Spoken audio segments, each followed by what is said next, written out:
사도행전 말씀을 통해서 교제하겠습니다. 사도행전 2장 40절부터 47절까지 말씀을 함께 교독하겠습니다. 사도행전 2장 40절부터 47절 말씀입니다. 제가 먼저 읽겠습니다. 또 여러 말로 확증하며 권하여 가로되 너희가 이 패역한 세대에서 구원을 받으라 하니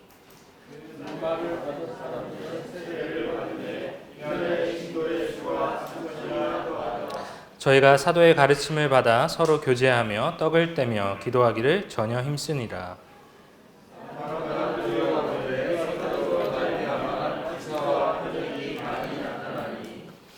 믿는 사람이 다 함께 있어 모든 물건을 서로 통용하고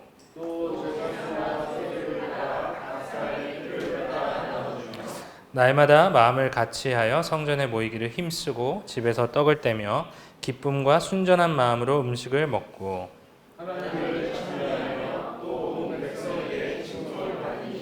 주께서 구원받는 사람을 날마다 더하게 하시니라.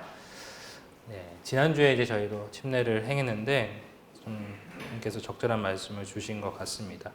그동안 진정한 기독교, 참 기독교, 참 그리스도인들이 어떤 분들이신가에 대해서 사도행전 말씀을 통해서 교제를 드렸는데요. 오늘은 그 진짜 기독교를 믿고 참 그리스도인 되신 분들이 어떻게 행하셨는지를 성경을 통해서 함께 살펴보도록 하겠습니다. 이 사도 베드로는 많은 사람들이 모인 자리에서 복음을 전하고 마지막에 이런 말을 합니다. 또 여러 말로 권하여 이르되 너희가 이 패역한 세대에서 구원을 받으라 하니.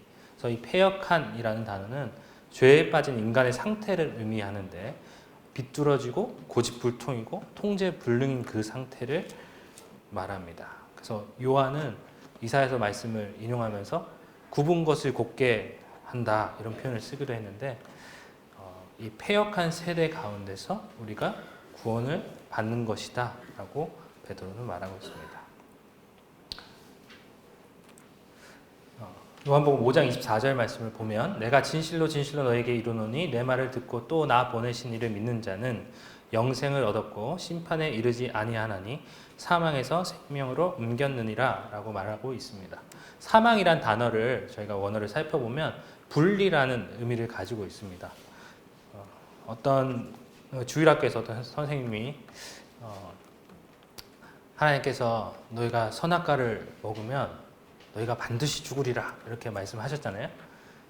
근데 왜 아담과 하와는 안 죽었을까요? 이런 질문을 했다고 하더라고요. 왜 안 죽었을까요? 안 죽었지 않나요? 아담과 하와는 여전히 살아있지 않았나요? 네. 그렇게 생각하시면 하나님이 거짓말쟁이시거나 뭔가 성경이 거짓이 되거나 하겠죠. 하나님께서 반드시 죽으리라 하셨다면 반드시 죽었겠죠. 그래서 사망이라는 것을 분리라고 우리가 이해한다면 왜 그 말씀이 죽는다라고 말씀하신지가 이해가 됩니다. 하나님께서 죽는다라고 말씀하신 것은 하나님과 분리된다라고 말씀하신 것입니다. 네가 그 선악과를 따먹는 그 순간 나와의 관계가 깨어진다. 그래서 나와 분리된다라고 말씀하신 것이죠. 그리고 아담과 하와가 선악과를 따먹은 동시에 하나님과 분리돼서 하나님과 함께 있었던 에덴 동산에서 쫓겨나게 되는 사실이 저희가 성경을 통해서 볼 수 있습니다. 우리가 육적으로 죽음을 또 맞이하잖아요. 육적 사망도 역시 분리가 일어납니다. 어떤 분리가 일어나죠?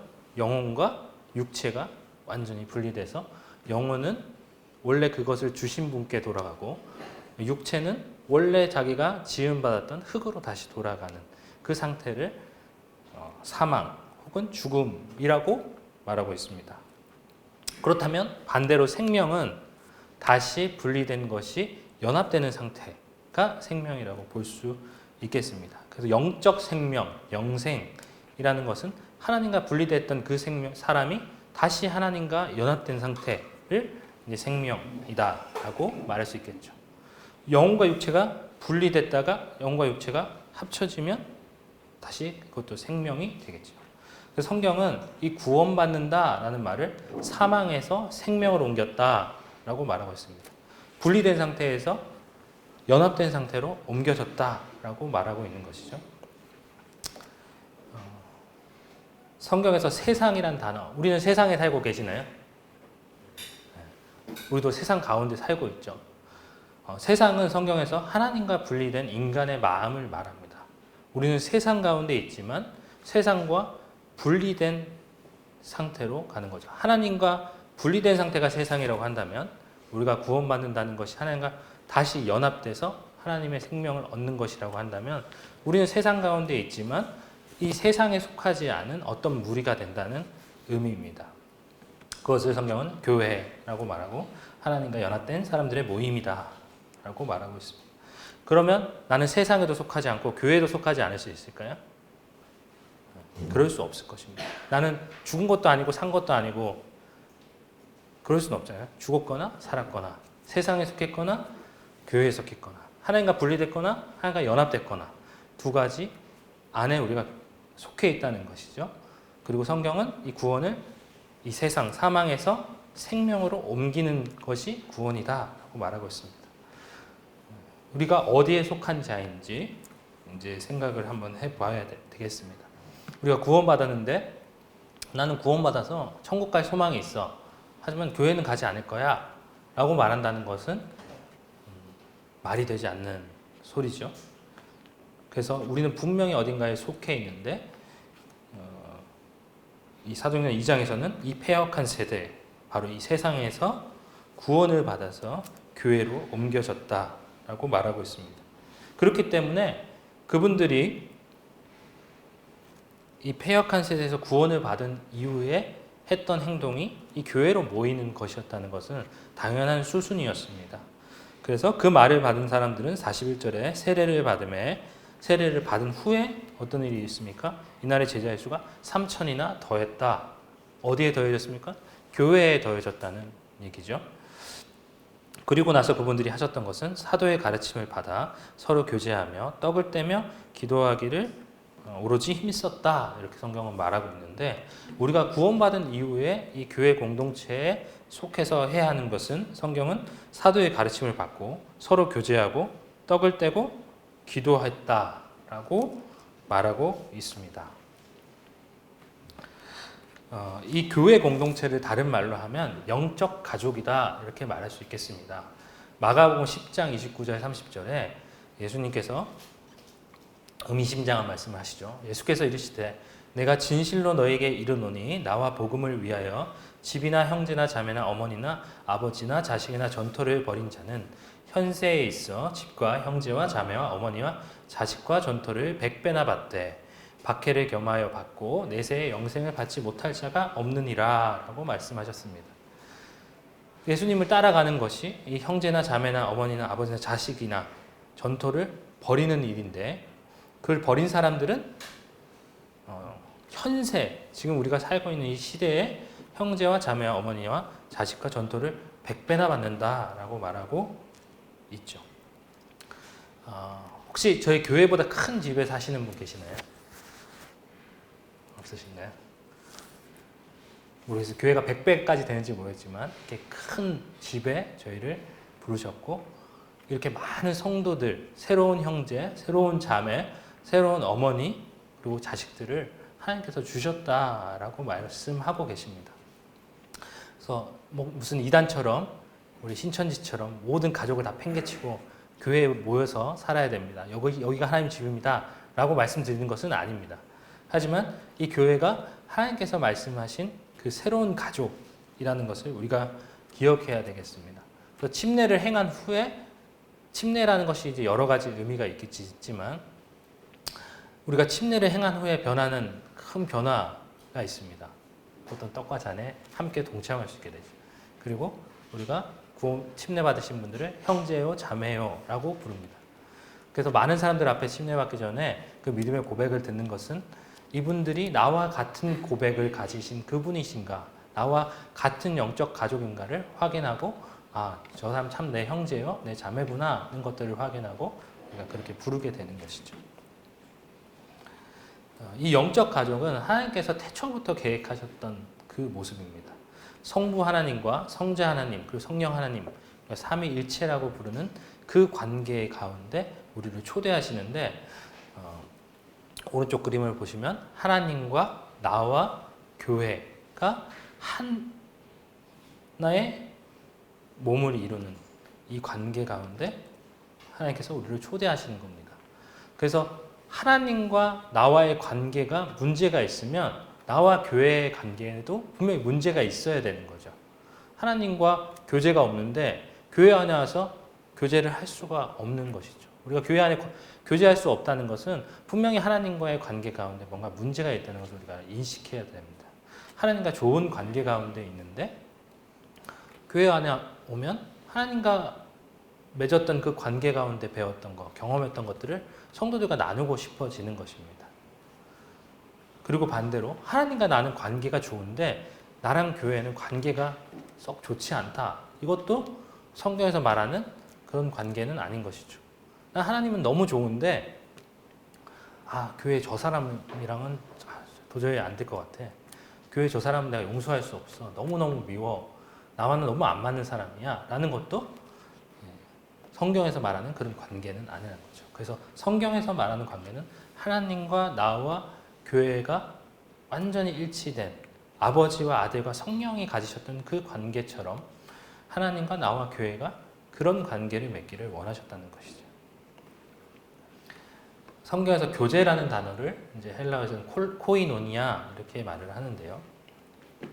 형제님이 이제 요한일서 말씀을 교제하고 계신데 요한일서에 그런 내용들이 많이 나옵니다. 그래서 요한일서 1장 1절부터 7절 말씀을 제가 다 옮겨 적을 수가 없어서 그래도 한번 읽어보겠습니다. 요한일서 1장 1절부터 7절을 저희 함께 좀 읽어보겠습니다. 태초부터 있는 생명의 말씀에 관하여는 우리가 들은 바요 눈으로 본 바요 주목하고 우리 손으로 만진 바라. 이 생명이 나타내신 바 된지라. 이 영원한 생명을 우리가 보았고 증거하여 너희에게 전하노니 이는 아버지와 함께 계시다가 우리에게 나타내신 바 된 자니라. 우리가 보고 들은 바를 너희에게도 전함은 너희로 우리와 사귐이 있게 하려 함이니 우리의 사귐은 아버지와 그 아들 예수 그리스도와 함께 함이라. 우리가 이것을 쓰면 우리의 기쁨이 충만케 하려 함이로다. 우리가 저에게서 듣고 너희에게 전하는 소식이 이것이니 곧 하나님은 빛이시라. 그에게는 어둠이 조금도 없으시니라. 만일 우리가 하나님과 사귐이 있다 하고 어두운 가운데 행하면 거짓말을 하고 진리를 행치 아니함이거니와 저가 빛 가운데에 계신 것 같이 우리도 빛 가운데 행하면 우리가 서로 사귐이 있고 그 아들 예수의 피가 우리를 모든 죄에서 깨끗하게 하실 것이요 라고 말씀하고 계십니다. 그래서 아까 앞에 도표로 보여주셨던 장면이 요한일서에 명확하게 나오죠. 이는 아버지와 함께 계시다가 우리에게 나타내신 바 된 이시니라. 이분 누구시죠? 예수 그리스도십니다. 하나님과 아버지 하나님과 아들 예수님과 성령님이 가지셨던 그 관계 가운데 계셨던 그분이 우리 가운데 나타내신 바 되었다라고 성경은 말하고 있죠. 그리고 3절에 너희로 우리와 사귐이 있게 하려면 우리의 사귐은 아버지와 그의 아들 예수 그리스도와 더불어 누림이라. 그래서 이 아버지와 아들 그리고 성령이 가지셨던 그 관계 가운데 초대되셨던 분들이 먼저 있었습니다. 그것이 교회입니다. 그래서 그 교회 가운데 계신 분들이 우리가 보고 들은 바를 너희에게도 전함은 너희로 우리와 사귐이 있게 하려 함이다. 그래서 새로운 분들이 이 모임 가운데 더해져서 이 관계를 다시 이루게 되었다는 것이죠. 이 관계는 어떻게 하는 것입니까? 그가 빛 가운데 계신 것 같이 우리도 빛 가운데 행하면 우리가 서로 사귐이 있다라고 말씀하고 계시죠. 그래서 우리가 빛 가운데 함께 교제하고 함께 사귀면서 교회를 이루는 것이 하나님께서 교회 가운데 두셨던 목적이라는 것을 저희가 볼 수 있습니다. 요한일서 3장 14절을 보면 우리는 형제를 사랑함으로 사망에서 옮겨 생명으로 들어간 줄을 알거니와 사랑하지 아니하는 자는 사망에 머물러 있느니라. 그 형제를 미워하는 자마다 살인하는 자니 살인하는 자마다 영생이 그 속에 거하지 아니하는 것을 너희가 아는 바라. 그래서 아까 말씀드린 것처럼 그 원, 아버지와 나와 교회라는 그 관계 가운데 나 아버지와 관계는 좋은데 그 교회를 떠난 많은 청년들에게 어떤 분들이 인터뷰를 하는데 그런 얘기를 하더라고요. 나는 하나님을 여전히 좋고 하나님 믿고 싶은데 교회에서 너무 큰 상처를 받아서 교회는 나가지 않습니다. 하지만 나는 하나님을 믿습니다. 라고 얘기하는데 성경은 그렇지 않다라고 얘기하죠. 우리는 형제를 사랑함으로 사망에서 옮겨 생명으로 들어가는 줄을 안다. 이렇게 얘기하고 계십니다. 그래서 형제를 사랑하지 아니하는 자는 사망, 하나님과 분리된 그 상태 가운데 여전히 머물러 있다라고 말씀하고 계십니다. 그래서 하나님과 좋은 관계를 가지지만 성도들과는 좋은 관계를 맺지 않는다라는 것은 성경에서 전혀 지지하는 바가 없는 주장이라는 것을 저희가 알 수 있습니다. 오히려 형제를 사랑하지 않고 형제를 미워하는 사람은 사망에 머물러 있다라고 성경은 말씀하고 계시죠. 그래서 내가 교회는 잘 나오고 내 나름대로 신앙생활 잘하지만 성도들과의 교제가 없다, 성도들과의 사귐이 없다라는 것은 뭔가 문제가 있다는 것을 저희가 분명히 인식하시기를 바라겠습니다. 요한일서 4장 20절 21절에도 같은 말씀을 하고 계십니다. 누구든지 하나님을 사랑하노라 하고 그 형제를 미워하면 이는 거짓말하는 자다. 보는 바 그 형제를 사랑하지 아니하는 자는 보지 못하는 바 하나님을 사랑할 수 없다. 우리가 이 계명을 주께 받아놨느니 하나님을 사랑하는 자는 또한 그 형제를 사랑할지니라 라고 말씀하고 계십니다. 그래서 하나님을 사랑하는 것과 형제를 사랑하는 것이 절대로 별개의 문제가 아니다 라고 성경은 말하고 있는 것이죠. 요한복음 13장 34절 35절 말씀에도 새 계명을 너희에게 주노니 서로 사랑하라. 내가 너희를 사랑한 것 같이 너희도 서로 사랑하라. 너희가 서로 사랑하면 이로써 모든 사람이 너희가 내 제자인 줄 알리라 라고 말씀하고 계시죠. 그래서 이 그리스도인들의 공동체, 교회라는 것은 무엇입니까? 사랑의 공동체입니다. 서로를 사랑하는 것. 근데 특별히 예수님께서 우리를 사랑하신 것 같이 우리도 서로를 사랑해야 한다. 그러면 모든 사람이 너희가 이 사람들이 예수님 믿는 사람들이구나, 그리스도인들이구나 하는 것들을 알 수 있다라고 성경은 말하고 있죠. 한 형제님이 어떤 간증을 이렇게 듣는데 그런 이야기를 하시더라고요. 그분은 교회 안에 이런 참 사랑의 공동체를 만드는데 많은 힘을 들이고 애를 쓰신다고 얘기를 하더라고요. 그래서 그런 공동체가 만들어지면 사람들이 다른 사람들을 데려오기 시작한다고 합니다. 왜냐하면 이제 청년들한테 잘 하는 비유인데 성도님들한테도 공감이 되실지 모르겠습니다.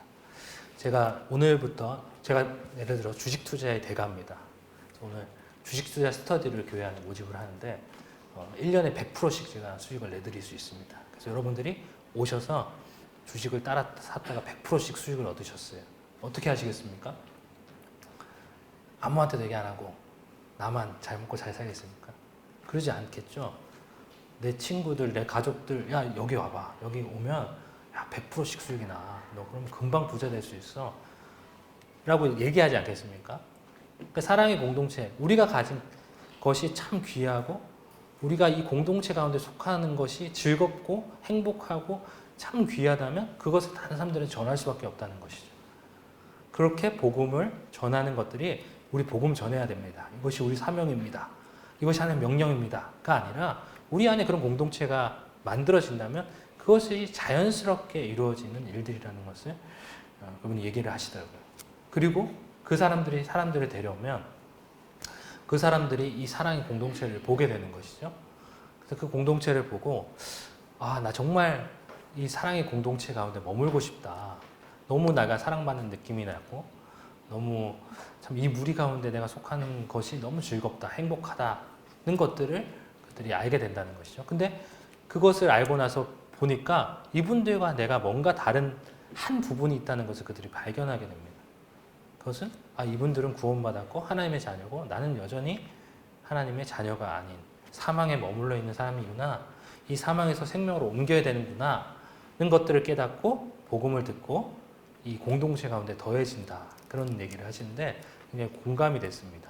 그래서 우리가 어떤 의무를 가지고 복음을 전하고 뭔가 야 내가 밥 사줄게. 교회 한번 와봐. 이렇게 저희가 잘 꼬시잖아요. 소위.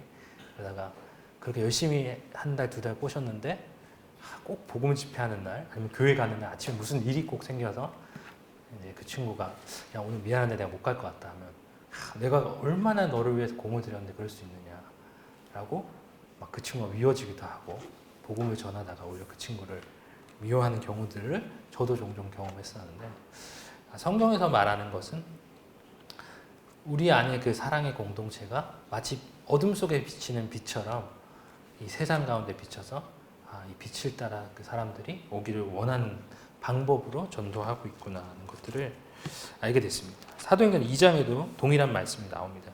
2장 47절 말씀을 보면 하나님을 찬미하며 또 온 백성에게 칭송을 받으니 주께서 구원받는 사람을 날마다 더하게 하시니라 이렇게 말씀하고 계시죠. 이 그리스도인들의 공동체, 이 교회는 온 백성에게 칭송을 받았습니다. 와, 저 사람들은 뭔가 다르다.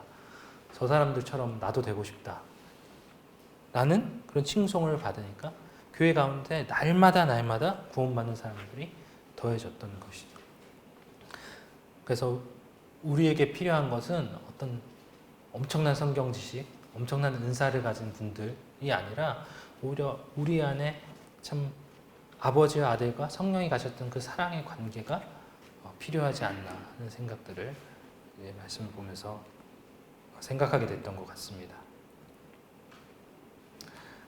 사도행전 2장 44절부터 45절 말씀이죠. 믿는 사람이 다 함께 있어 모든 물건을 서로 통용하고 또 재산과 소유를 팔아 각 사람의 필요를 따라 나눠주며. 어떤 분들은 이 말씀을 보면서 교회가 공산주의 아니냐, 믿는 사람이 다 함께 있어서 모든 물건을 다 팔아서 다 나눠서 생활했다고 성경에 적혀 있잖아요. 그래서 나는 공산당이 싫어요 이런 교육 많이 받으셨죠? 저희 때는 많이 안 받았었는데 저희 윗세대들은 많이 받으신 걸로 알고 있습니다. 그래서 참 이 공산당 같은, 교회가 왜 공산당에 같을까 이런 얘기들을 하시는 것들을 제가 한번 들은 적이 있습니다. 그래서 어떤 교회들은, 어떤 이단 교회들은 집단 생활을 또 시키기도 하잖아요. 자기 가진 거 다 팔고 교회에 다 바치고 그 안에서만 생활하고 이곳이 천국이다 하면서 그렇게 생활하지만 성경에서 말하는 것은 그렇지 않다라는 것을 알 수 있는데, 이걸 헬라 원문으로 보면 공산주의처럼 모든 걸 다 팔고 함께 나눴다 이런 말이 아니라 신자들 가운데 한 명이라도 고통당하도록 놔두지 않을 정도로 서로를 극진히 사랑했고, 한 사람이 빈궁한 지경에 처하면 풍족한 사람들이 그 약한 형제 혹은 약한 자매를 돕기 위해서 자기 소유를 얼마든지 팔 준비가 되어 있었다는 뜻이라고 하더라고요. 우리 가족이 그렇지 않습니까? 가족 가운데 누가 어려움을 겪었어요. 파산을 했어요. 내가 좀 여유가 있어요. 그러면 그 사람을 위해서 너는 네가 잘못해서 파산했으니까 뭐 감옥에 가든지 말든지 네 마음대로 해 이러지 않잖아요.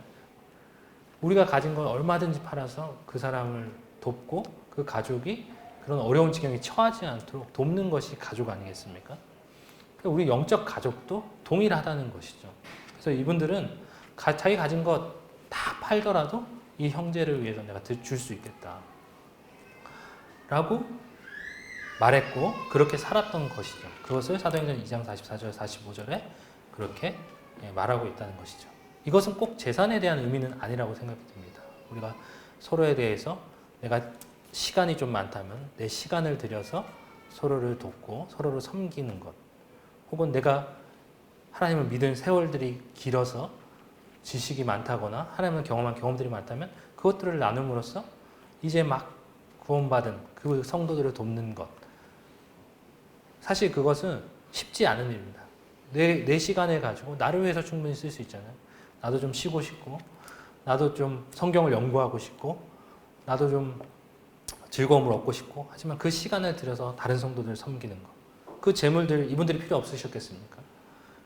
그 재물들을 가지고 다른 성도를 돕는 것, 그것이 형제를 사랑하는 것이고 그 사랑하는 공동체라는 데서 말씀하셨기 때문에 이분들은 기꺼이 이제 그렇게 하셨다는 것을 저희가 사도행전 말씀을 보면서 알 수 있습니다.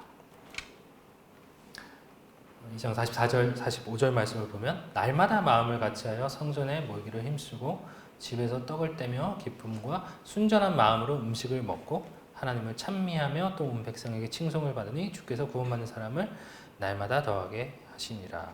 이렇게 말씀하고 계시죠. 그래서 그분들은 날마다 모이셨습니다. 특별히 마음을 같이 해서 모이셨고 성전에 모이기를 힘썼습니다. 어떤 분들이 그런 얘기들을 하기도 하는데 그때는 안 바쁘지 않았냐, 뭐 농사 짓는 거 아니면은 할 일 없지 않았냐, 가깝지 않았을까, 우리 교회가 너무 멀어요, 이런 얘기들을 하잖아요. 사실 저도 교회를 굉장히 멀리 다녀본 적이 있습니다. 수원에서 여기 홍대까지 제가 다녔었거든요. 그러면 차가 안 막히면 한 1시간 반, 차가 막히면 뭐 3시간, 4시간도 걸립니다. 근데 이분들이 훨씬 더 가까우셨을까요? 이분들은 걸어 다니셨잖아요. 저희 회사까지 제 집에서 거리가 차로 가면 5분밖에 안 걸립니다. 근데 걸어가면 30분이 좋게 걸려요. 근데 이분들은 매일 그렇게 걸어 다니시면서 여기를 모이셨잖아요. 그리고 아시다시피 이곳의 기후는 사막이잖아요. 얼마나 더우셨겠습니까? 우리처럼 이렇게 시원한 에어컨 바람 밑에서 모이시지 않았을 겁니다. 너무 더운데 땀을 삐질삐질 흘리면서 또 마음을 같이 해서 모이셨죠. 우리는 성도님들마다 또 환경이 다르시겠지만 저 같은 경우도 직장에서 그냥 물론 일을 하면서 여러 가지 스트레스를 받지만 그래도 나름 편하게 컴퓨터를 가지고 자리에 앉아서 일을 하지만 이분들은 양을 치시고 농사를 짓고 육체적인 노동을 하셨던 분들이잖아요.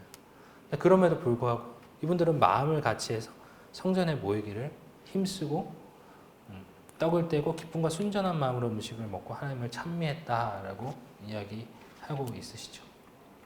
이것이 어떻게 가능했겠습니까? 서로를 지극히 사랑했기 때문에 그렇습니다. 이분들이 이렇게 할 수 있었던 것은 우리가 보세요. 초대 그리스도인들은 매일 모였습니다. 굉장히 힘들었지만 그들은 마음을 같이 해서 항상 모였습니다. 그러니까 우리도 그렇게 해야 됩니다. 물론 그것도 합당한 말이지만 그들이 이렇게 하실 수 있었던 것은 그런 의무감을 하셨던 것이 아니죠.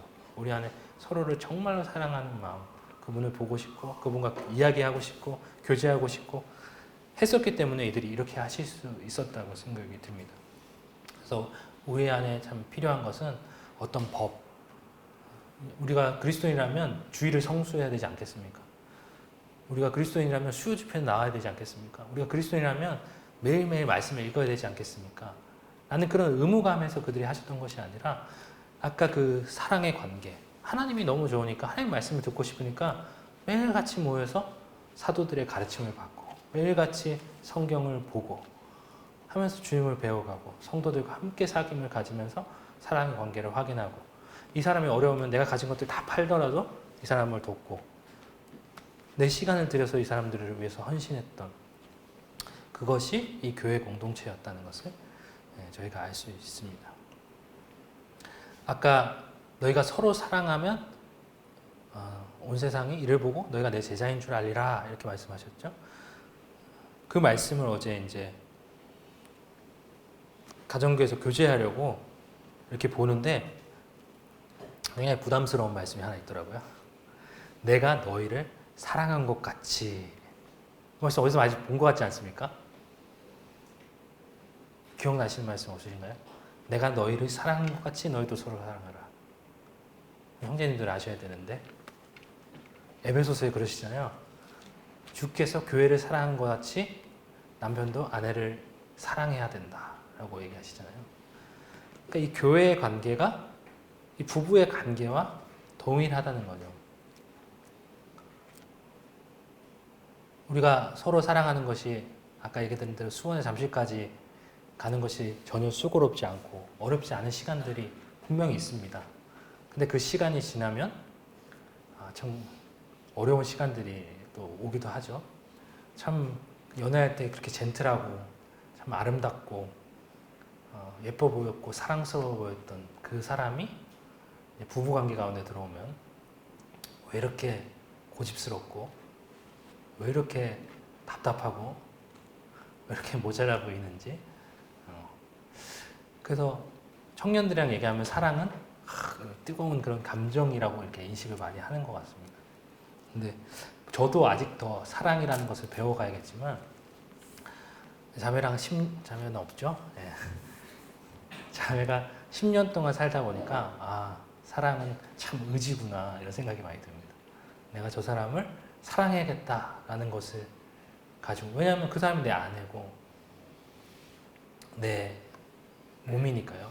그래서 그 사람을 내가 정말 사랑해야겠다. 이 사람이 모난 부분도 있고 때론 나와 맞지 않는 부분도 있고 나를 힘들게 하는 부분도 있지만 하나님께서 맺어주신 내 짝이기 때문에 내가 사랑해야겠다라고 결정하고 그것들을 견뎌내고 그것들을 받아내는 것이 참 사랑이구나. 주님이 저희를 사랑한 것이 그런 거 아니겠어요? 우리가 사랑스러워서 주님 사랑하신 거 아니잖아요.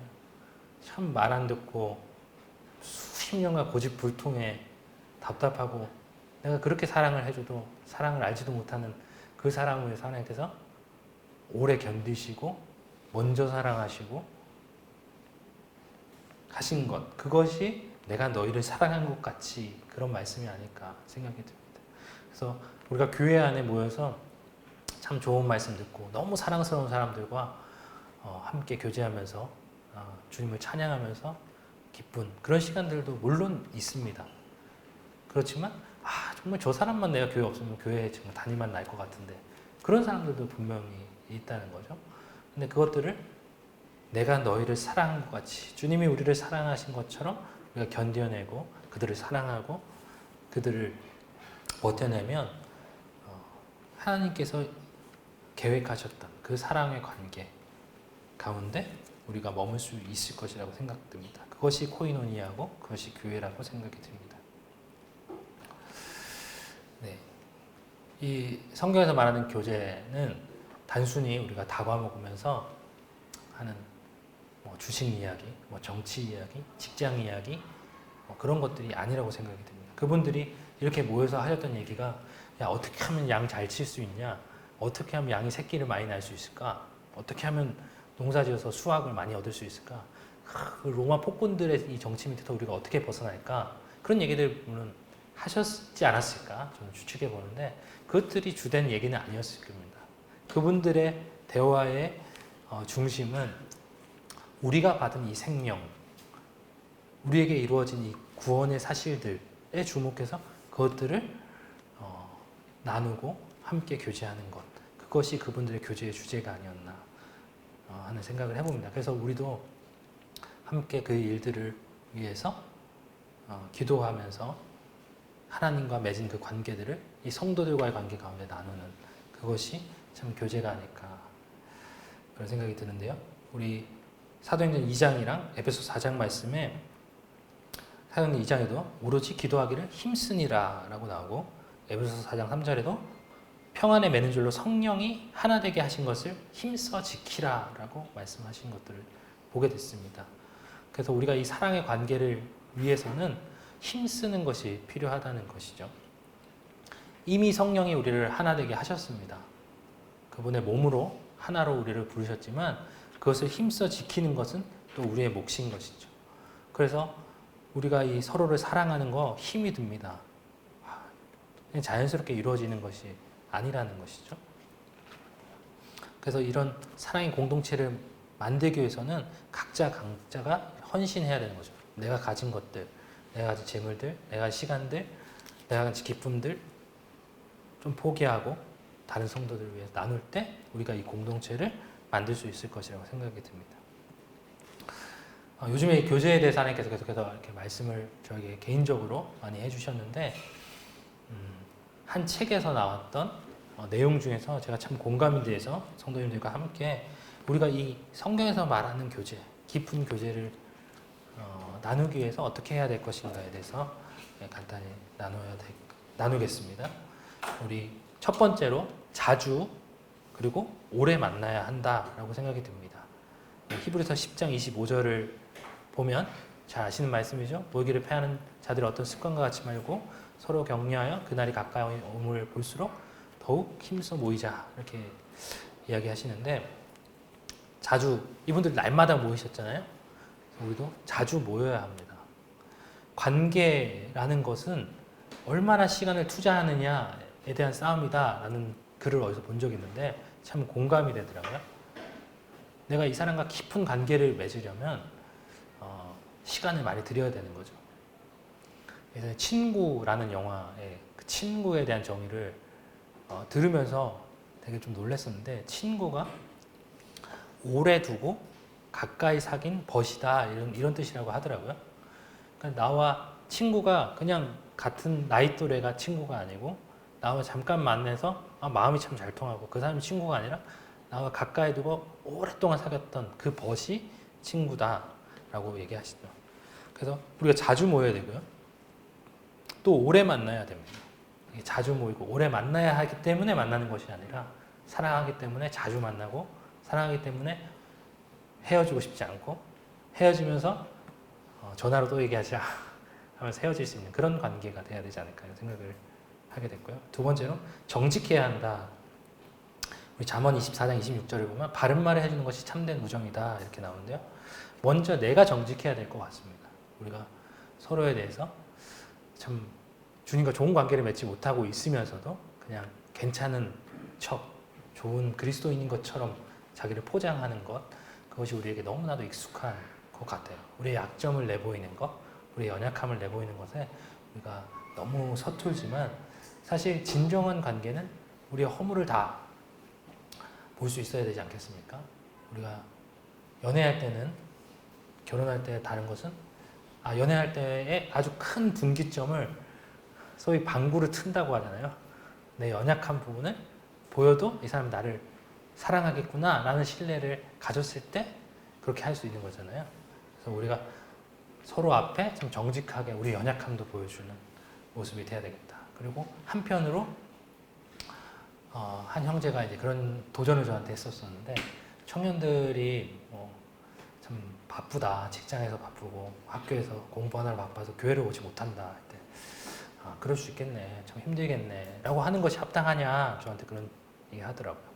그래서 잘못된 건 잘못됐다고 얘기해 줘야 되지 않겠냐, 그럼에도 불구하고 우리가 우선순위를 두고 교회에 나와야 되지 않겠냐라고 말해 줘야 되는 거 아닙니까? 라고 도전을 하더라고요. 근데 우리가 그렇잖아요. 자식들한테는 잘못된 것들에서 혼도 내고 때로는 매도 되지만 남의 자식들한테는 그럴 수 없잖아요. 근데 뭐 긁어 부스럼 만들지 마라 이런 얘기들을 우리가 하지만 어떤 성도들이 상처받을까봐 어려울까봐 그런 얘기들을 저희가 참는 경향들이 있는데 또 잘못된 것들에 대해서는 우리가 서로를 사랑하는 마음으로 바로 잡아줘야 되지 않을까 생각들이 듭니다.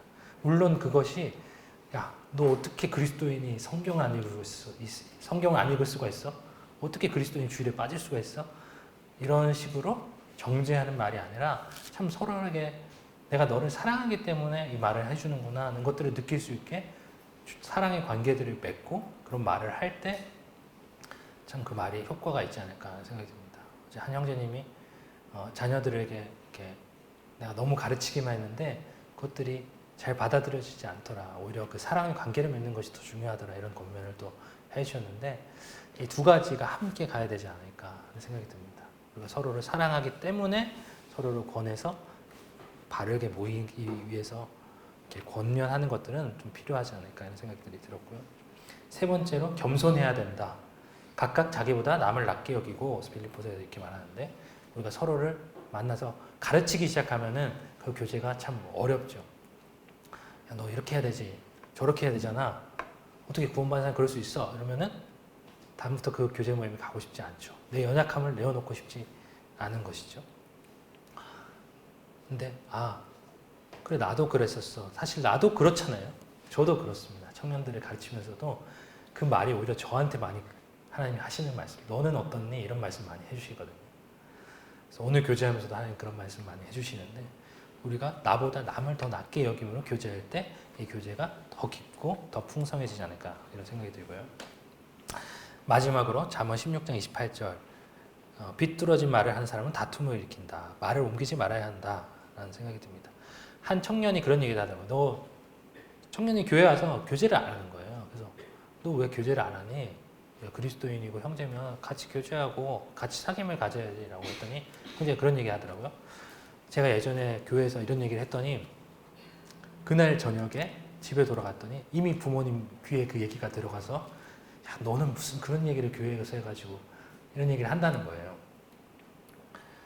그래서 저는 너무 부모님이랑 사이가 그러고 싶지 않아서 얘기 안 합니다. 이렇게 얘기하더라고요. 근데 그런 일들이 자주 있죠. 그리고 말을 옮기다 보면 이 사람이 한 말과 전혀 다른 의도로 말이 전달되기도 합니다. 그것들이 교회 가운데 분열을 일으키기도 하고요. 갈등을 일으키기도 하고요. 이 사람이 한 말은 그 의도가 아닌데 이상한 사람이 되어 있기도 합니다. 그래서 우리가 그 말을 때로 기도 제목이라는 그런 용어로 옮기기도 하는데 그런 것들에 대해서 좀 주의해야겠다. 그래서 말을 옮기지 않고 그 공동체 안에서 그 사람이 연약한 부분을 내놓았을 때 우리가 함께 기도해주고 공감해주고 하는 그런 공동체가 되어야 되지 않을까. 그럴 때 우리가 우리 연약함도 내어놓을 수 있는 그런 신뢰할 수 있는 사랑의 공동체가 될 수 있지 않을까. 그 공동체가 온 교회 가운데 참 있기를 원합니다. 그래서 분당 목포교회 가운데 부흥을 경험했던 것들을 제가 이렇게 들어볼 때 그 부흥의 핵심에 가정교회가 있었다는 것들을 듣게 됐어요. 어떤 형제님의 설교도 아니었고요. 그분들의 어떤 열심도 아니었습니다. 참 그 가정교회 안에 나눠졌던 그 교제를 통해서 영혼들이 더해지고 그 교제 가운데 성도들이 평안을 누렸지 않았을까 그런 생각들을 하게 되더라고요. 그래서 참 이 코로나라는 것이 우리의 관계들을 다 끊어버렸잖아요. 서먹하게 만들고 자주 만나지 못하게 만들고 만나면 병이 옮겨지는 거 아닌가 걱정하게 만들고 함께 음식을 나누지 못하게 하고 근데 이 코로나가 끝나고 이제는 코로나가 종식됐다고 정부에서도 말을 했죠. 그래서 교회 가운데서도 이 코로나로 인해 깨어진 이 관계들이 다시 회복되었으면 좋겠습니다. 그래서 이 온라인으로 모였던 모임들도 차근차근 오프라인으로 이제 다시 회복이 되고 있고 또 자주 모이고 오래 만나고 정직하게 교제하고 서로 겸손함으로 교제하고 그리고 그 안에서 그런 연약함들이 나눠질 수 있도록 그 말들을 이렇게 옮기지 않는 그런 교제들이 우리 교회 가운데 있기를 바라겠습니다. 이상으로 말씀을 마치겠습니다.